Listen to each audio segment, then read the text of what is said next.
امام اہل سنت اعلیٰ حضرت کے بچپنے کا یہ واقعہ ہے جب آپ کی بسم اللہ خوانی کی تقریب منعقد ہوئی۔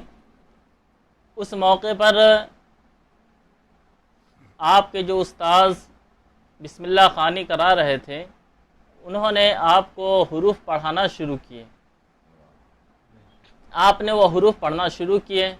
استاد صاحب جیسے جیسے پڑھاتے آپ ان کے ساتھ ساتھ پڑھتے رہتے، لیکن جیسے ہی لام الف پر آپ پہنچے تو وہاں پر آپ نے خاموشی اختیار کی۔ آپ استاذ کے ساتھ پڑھنا شروع نہیں کیا، نہیں پڑھے۔ استاد صاحب نے دوبارہ پڑھایا، پھر بھی آپ خاموشی اختیار کیے رہے۔ پھر آپ کے دادا حضور نے فرمایا کہ بیٹا استاد صاحب جو پڑھاتے ہیں پڑھو۔ تو اعلیٰ حضرت نے ایسے موقع پر مستفسرانہ نگاہ سے، سوالیہ نگاہ سے اپنے دادا حضور کی طرف دیکھا اور پھر ان کا حکم مانتے ہوئے آگے پڑھنا شروع کیا۔ گویا امام اہل سنت کو وہاں پر کچھ شبہ تھا، اسی وجہ سے آپ وہاں آگے نہیں پڑھ رہے تھے۔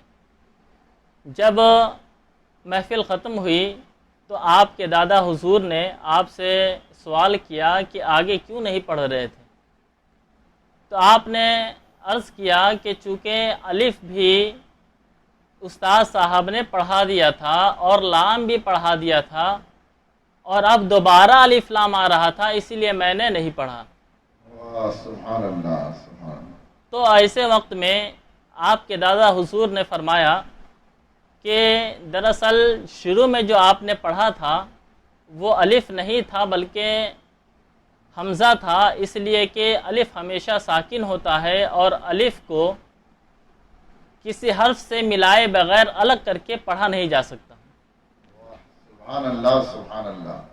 یہ جواب سننے کے بعد اعلیٰ حضرت نے دوبارہ سوال یہ فرمایا کہ ٹھیک ہے تو پھر الف کو کسی اور بھی حرف کے ساتھ ملا کر کے پڑھایا جا سکتا تھا، با ہے، جیم ہے، دال ہے، جو بہت سارے حروف ہیں، کسی کے بھی ساتھ ملا کر پڑھایا جا سکتا تھا، لیکن لام ہی کے ساتھ کیوں؟ کیا ان دونوں میں کوئی خاص رشتہ اور تعلق ہے؟ تو آپ کے دادا حضور نے فرمایا کہ ہاں، دونوں کے درمیان ایک خاص رشتہ اور تعلق ہے، اور وہ یہ ہے کہ الف کو لکھا ہوا دیکھیے تو الف کے قلب میں الف کا قلب لام ہے، اور لام کو لکھا دیکھیے تو لام کے قلب یعنی لام کا قلب جو ہے وہ الف ہے، یعنی یہ کہ الف لکھیے الف لام اور فا ہوتا ہے۔ اب اس کے الف لام اور فا، الف ہوا اس کے بیچ میں الف ہے، اور لام لکھیے لام الف اور میم ہے، یہاں بھی لام لکھ رہے ہیں تو اس کے بیچ میں الف ہے۔ گویا الف کا قلب لام ہے اور لام کا قلب الف ہے، اس لیے ان دونوں کو ملا کر کے لکھا گیا۔ جب اطمینان بخش جواب آپ نے پایا تو اب آپ نے خاموشی اختیار کی۔ میرے سامعین ناظرین، امید ہے کہ ہمارے سامعین میں بہت سارے طلباء بھی ہوں گے، اس واقعے کو آپ یوں ہی پڑھ کر آگے نہ گزریں، اس میں آپ کے لیے بہت بڑا درس پوشیدہ ہے، اور وہ یہ ہے کہ اگر آپ کے استاد صاحب کچھ پڑھاتے ہیں اور آپ کو شبہ رہ جاتا ہے، کوئی اعتراض آپ کے ذہن میں آتا ہے تو خاموشی اختیار نہ کریں، بلکہ آپ اس اعتراض کو پوچھنے کی کوشش کریں۔ اعلیٰ حضرت نے وہاں استاد کے ادب کی وجہ سے خاموشی اختیار کی، لیکن آپ وہاں پر اعتراض گویا آپ کو شبہ تھا تو آپ خاموش ہو گئے۔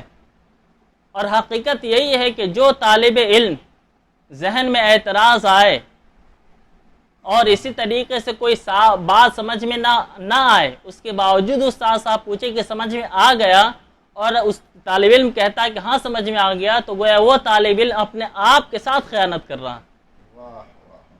تو تمام طلباء کو صرف مسلک اعلیٰ حضرت کا نعرہ نہ لگائیں، بلکہ اعلیٰ حضرت کے سیرت و کردار سے جو سبق ہمیں حاصل ہو رہا ہے اس پر بھی ہمیں غور کرنا چاہیے، اور ان سبق کو اپنے اوپر بھی لازم کر کے وارد کرنا چاہیے اور عمل کرنے کی کوشش کرنی چاہیے۔